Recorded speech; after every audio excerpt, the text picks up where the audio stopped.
The night everything changed for me started like any other night.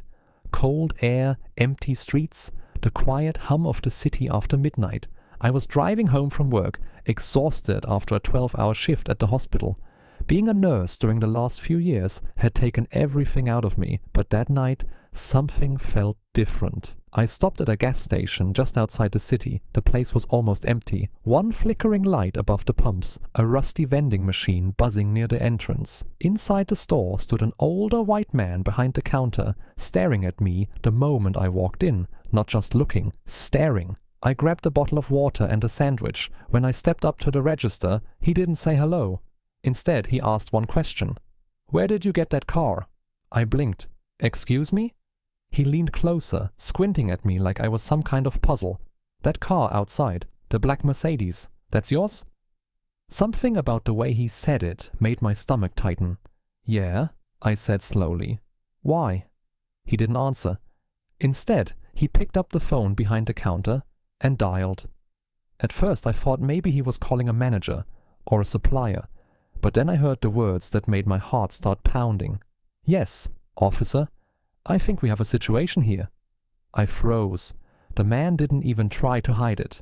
He looked straight at me while speaking into the phone. "There's a suspicious guy here. Expensive car. Doesn't look like he should have it." My hands slowly tightened around the bottle of water. I realized something in that moment. This wasn't about a car. This was about me. And 5 minutes later, the flashing red and blue lights appeared outside the window. But what happened next was something none of us expected. The police car rolled into the gas station parking lot slowly, too slowly. The flashing red and blue lights reflected off the windows of the store, painting the walls in strange colors. My chest felt tight as I stood there, still holding the bottle of water. The cashier crossed his arms, watching me like he had just caught a criminal. 2 officers stepped out of the car. One of them was tall, maybe in his early 40s. The other one looked younger, nervous, scanning the parking lot as if expecting something bad to happen. The tall officer walked straight toward the entrance. I could already feel the tension in the air before he even opened the door. The bell above the door rang softly. The officer looked at me first, then at the cashier. "What seems to be the problem here?" he asked calmly. The cashier immediately pointed at me. "This guy." The officer turned back to me. "Sir, do you mind stepping outside for a moment?" My stomach dropped. I hadn't done anything wrong, not a single thing, but the way the cashier was staring at me made it feel like the entire room had already decided who the criminal was.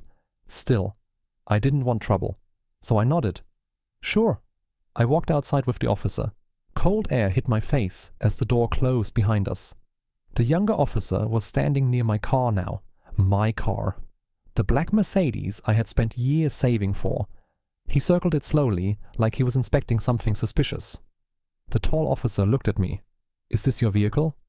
"Yes." "Do you have ID?" I handed him my driver's license. He looked at it for a few seconds. Then his eyebrows lifted slightly. "Hospital ID?" he asked. "Yeah, I'm a nurse." For a moment, the officer's expression changed, just a little. But before he could say anything, the cashier suddenly pushed the door open and stepped outside. "I told you something's wrong here," he said loudly. "He just walked in like he owns the place, driving that car. Doesn't look right." The younger officer looked uncomfortable. The tall officer turned slowly toward the cashier. "Sir," he said carefully, "what exactly did he do?" The cashier hesitated. "Well, nothing yet." The officer blinked. "Nothing?" The cashier shifted his weight. I just had a feeling. The parking lot fell silent. For a moment, nobody spoke. Then, suddenly, the younger officer looked through the car window, and his face changed instantly. Mike?" he called. The tall officer turned. "What is it?" The younger officer pointed inside the car. "You might want to see this." My heart stopped, because I had no idea what he had just found. The moment the younger officer said those words, my mind started racing. "What did you find?" I asked, trying to keep my voice calm. The tall officer walked toward my car, slowly, very slowly. The younger officer stepped aside and pointed through the passenger window. Both officers leaned in and looked inside. For a few seconds, nobody said a word. Then the tall officer straightened up and turned to me. His face had changed. It wasn't aggressive, but it definitely wasn't relaxed anymore. "Sir," he said carefully, "can you explain why there's a backpack on the passenger seat?" I blinked. "A backpack?" "Yes," I frowned. "I mean, yeah, that's my bag." The younger officer shook his head slightly. "No, I don't think it is." My heart skipped a beat. "What do you mean?"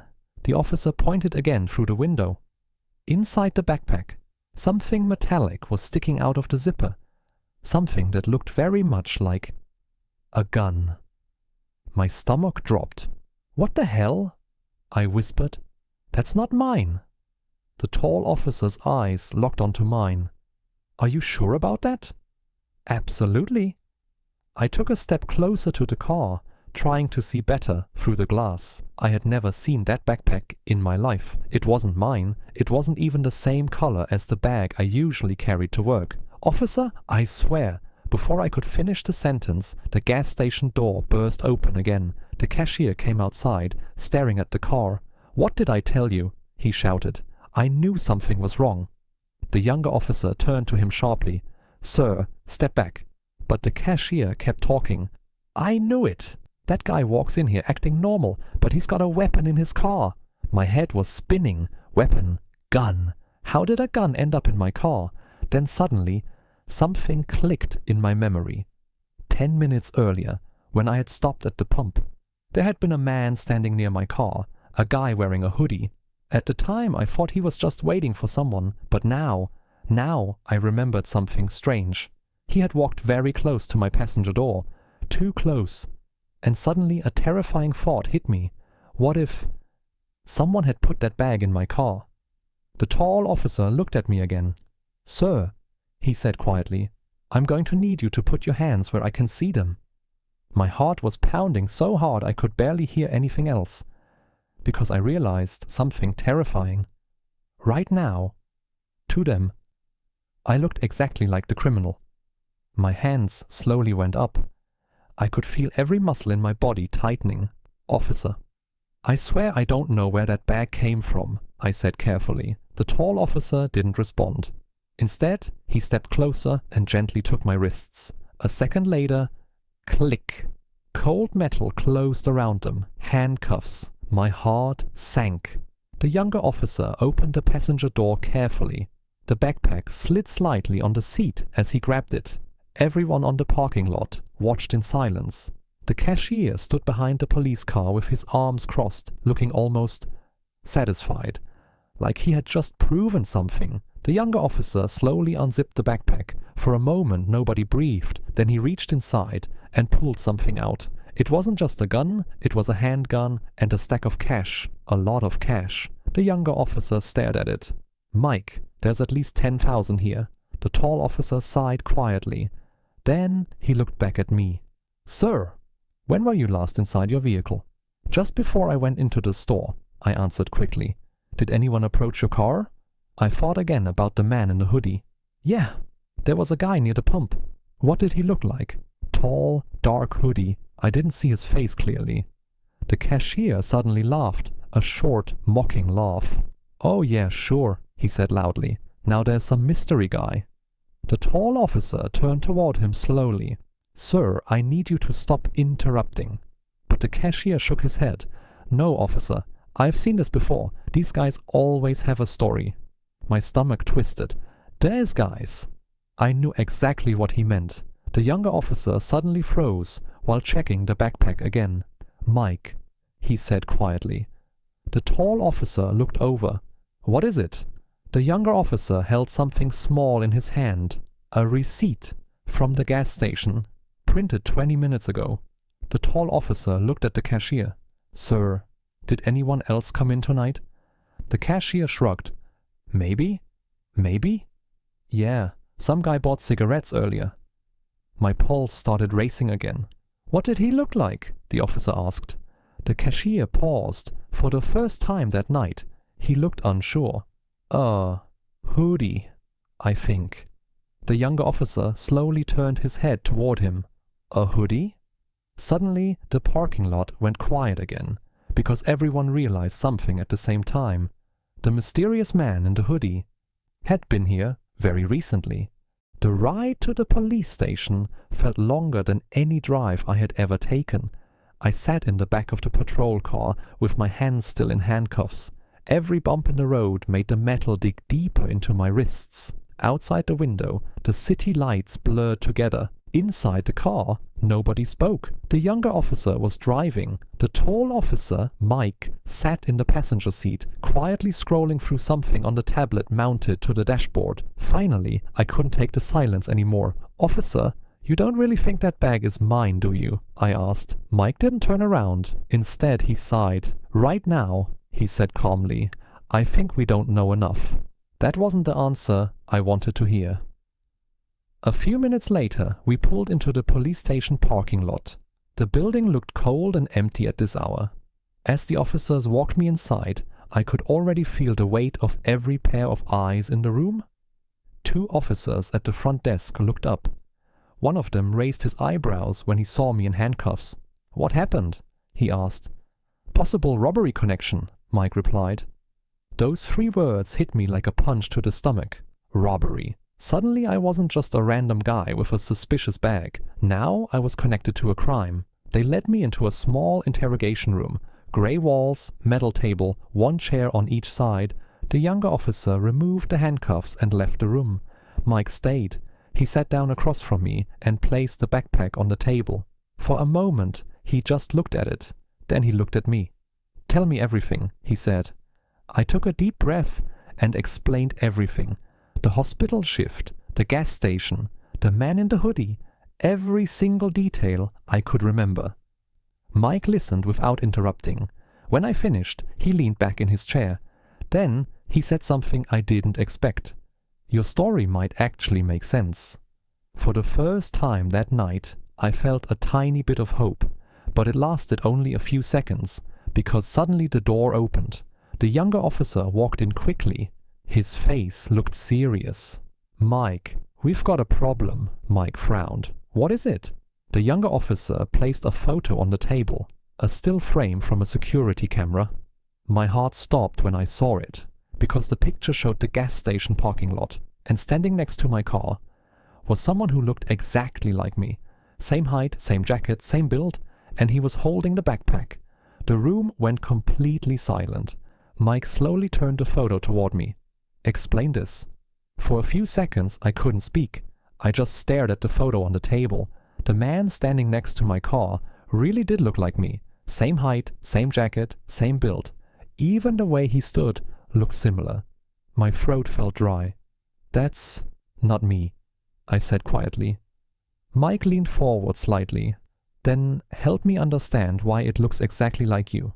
"I don't know," I said. "I swear, I don't know." The younger officer crossed his arms. "You expect us to believe someone who looks identical to you just randomly appeared in that parking lot?" I ran my hands through my hair, trying to think. Something about the picture felt wrong. Not the person, something else. Then suddenly I noticed it. "Wait," I said. Both officers looked at me. "What?" Mike asked. I pointed at the photo. "Zoom in." The younger officer picked up the tablet and zoomed into the image. My heart started beating faster. "Look at the shoes," I said. They both leaned closer. The man in the picture was wearing white sneakers, very clean ones. Mike looked at me. "And?" I slowly lifted my foot.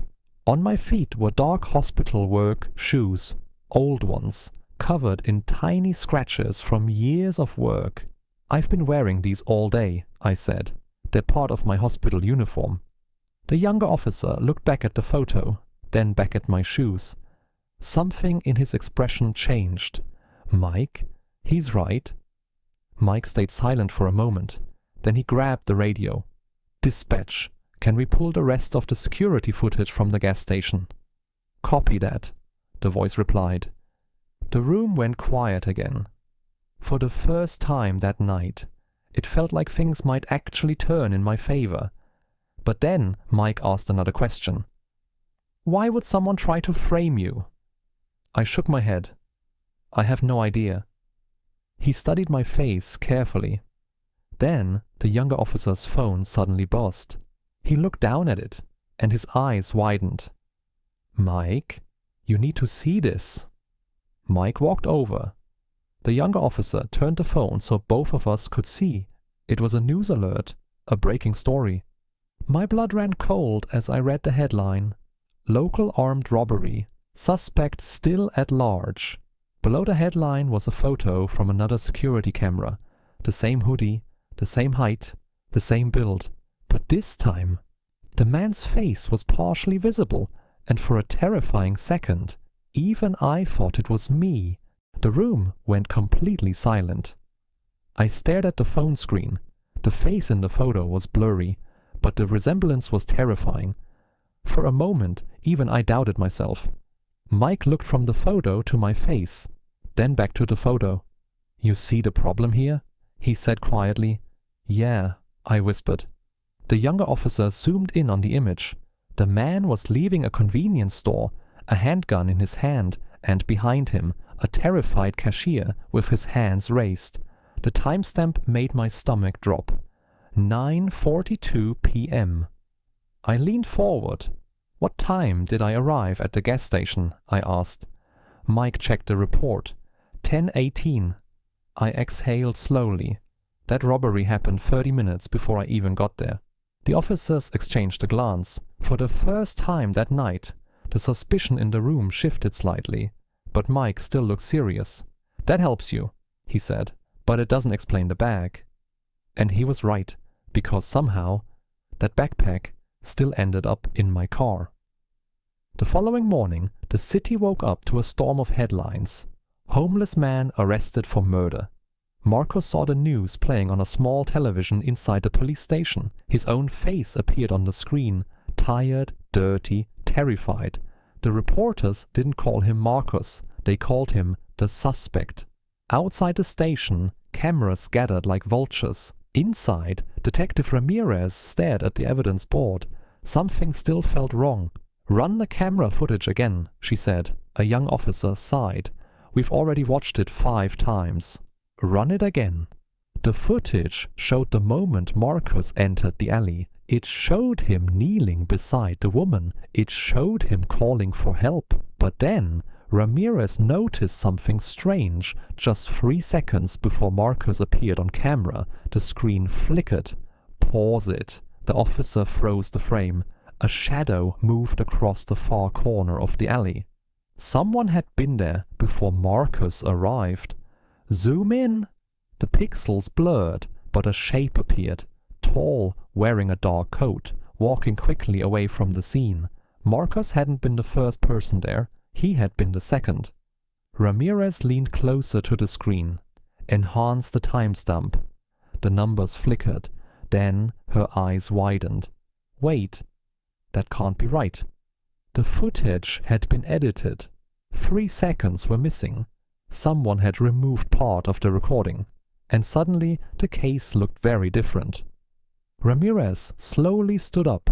"Find out who accessed this footage last night." The officer checked the system. A name appeared on the screen. The room went silent. Because the person who edited the video worked inside the police department.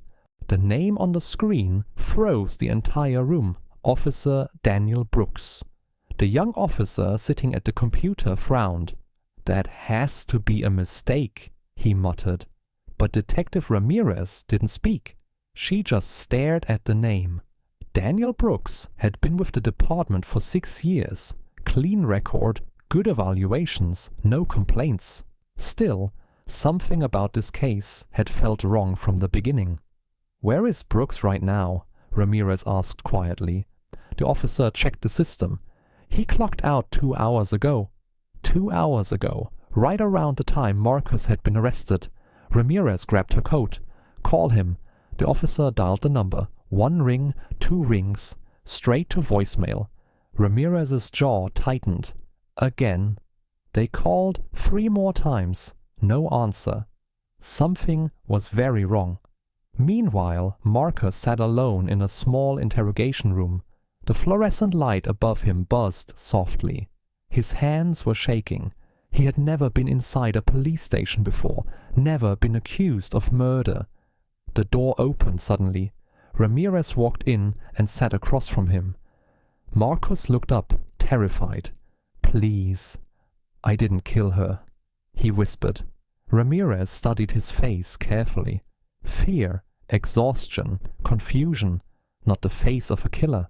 "Marcus," she said slowly, "when you found the woman, did you see anyone else in the alley?" Marcus hesitated. His eyes moved to the floor. "Yes," he said quietly. Ramirez leaned forward. "Why didn't you say that before?" Marcus swallowed. "Because I thought maybe I imagined it." "What did you see?" Marcus closed his eyes, trying to remember. "It was dark, but I saw someone walking away." "A man?" "Yes." "Did you see his face?" Marcus shook his head. "No, but I saw his jacket." Ramirez felt a cold chill run down her spine. "What kind of jacket?" Marcus looked up. His voice was barely above a whisper. "A police jacket." The room went completely silent. For a moment, Detective Ramirez didn't move. A police jacket. The words echoed in her head. Across the table, Marcus looked terrified, as if he had just said something he shouldn't have. Ramirez stood up slowly. "Stay here," she told him. Outside the interrogation room, the station was suddenly alive with tension. Ramirez walked straight to the operations desk. "Lock down Officer Brooks' badge access," she ordered. The technician looked confused. "Detective, are you sure?" "Do it." Within seconds, the system updated. Daniel Brooks' badge was now inactive. Ramirez turned to another officer. "I want his patrol car location." The officer typed quickly. A blinking dot appeared on the map. But it wasn't moving. Ramirez leaned closer. "Where is that?" The officer zoomed in. A warehouse district near the river. Old buildings, almost abandoned. Ramirez felt the weight in her stomach grow heavier. "Get me a unit," she said. 10 minutes later, 2 police cars were speeding through the empty industrial streets. Rain had started falling again. The warehouse district looked like a ghost town. Ramirez stepped out of the car and looked around.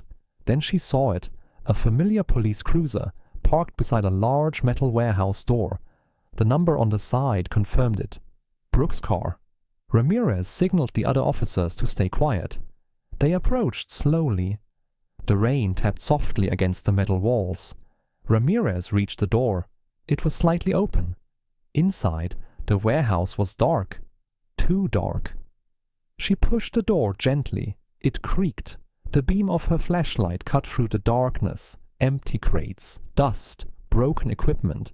Then suddenly, a loud metallic crash echoed from deeper inside the warehouse. One of the officers whispered, "Did you hear that?" Ramirez nodded. Someone was inside. She raised her gun.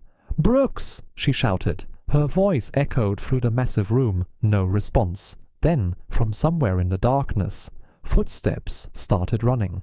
The footsteps echoed through the warehouse. Fast, desperate. Ramirez ran toward the sound. "Stop! Police!" she shouted. Her flashlight beam bounced across the walls as she sprinted between stacks of old crates. Ahead, a dark figure darted between the shadows. "Brooks!" she yelled again. The man didn't stop. Instead, the footsteps grew faster. Metal doors slammed somewhere in the distance. One of the officers behind her shouted, "He's heading for the back exit!" Ramirez pushed harder, her boots slamming against the concrete floor. The beam of her flashlight finally caught the man clearly for a split second. Police jacket. It was Brooks. "Brooks, stop!" Ramirez shouted. But Brooks didn't even look back. He burst through a side door and disappeared into the rain outside.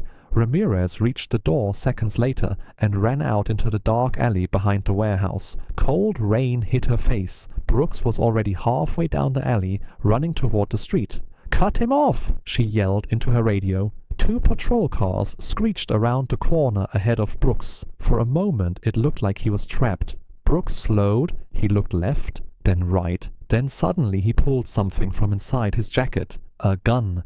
The officers froze. "Drop the weapon!" Ramirez shouted, but Brooks didn't raise it at them. Instead, he pointed the gun at the ground and fired. The loud shot echoed through the alley. Everyone jumped back. In the confusion, Brooks turned and sprinted down a narrow side passage between buildings.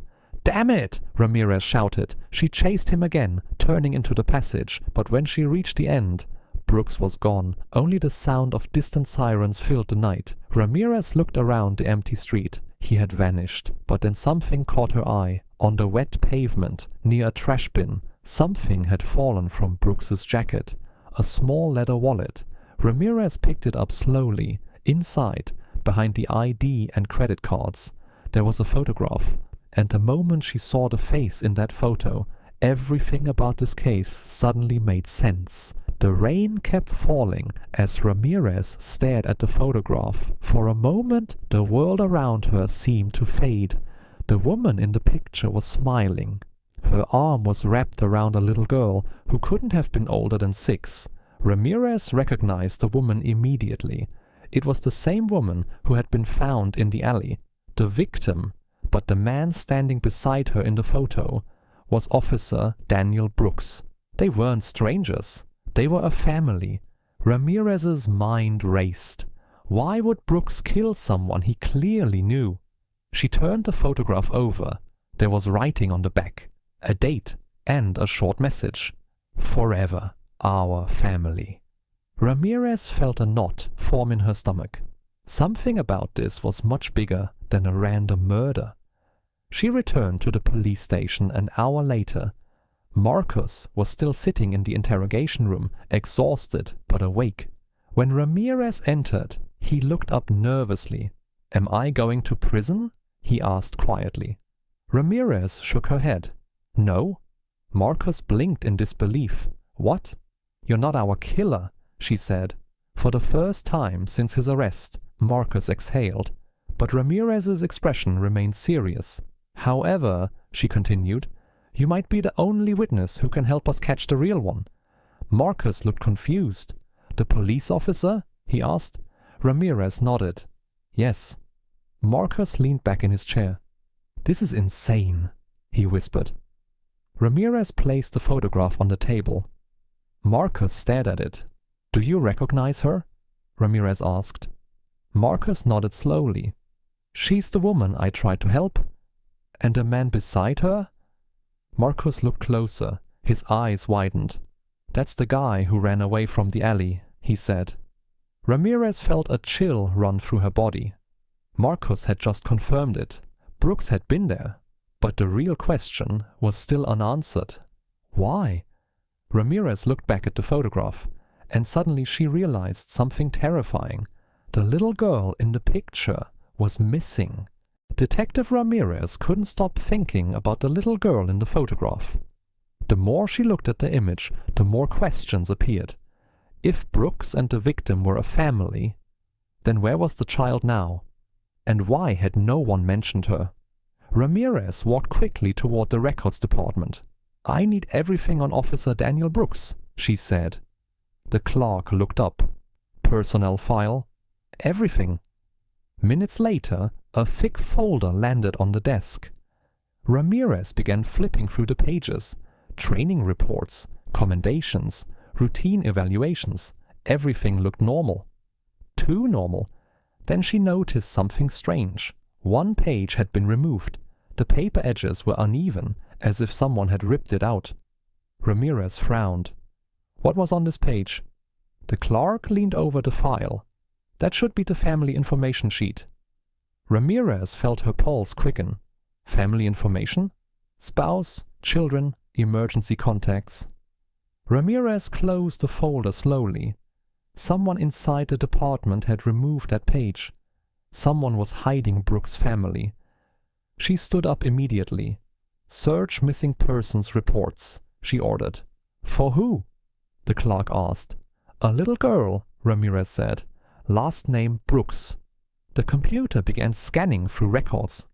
Seconds passed. Then a result appeared. Missing person report. Filed 8 months ago. Name: Emily Brooks. Age: 6. Reported missing by her father. Officer Daniel Brooks. Ramirez stared at the screen. 8 months. The girl had been missing for 8 months. Suddenly, the entire case began to shift.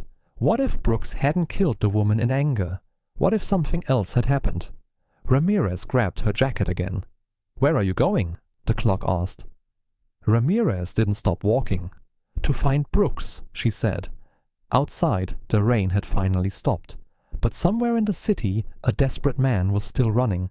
And if Ramirez was right, he wasn't just running from the police. He was running to find his daughter before someone else did.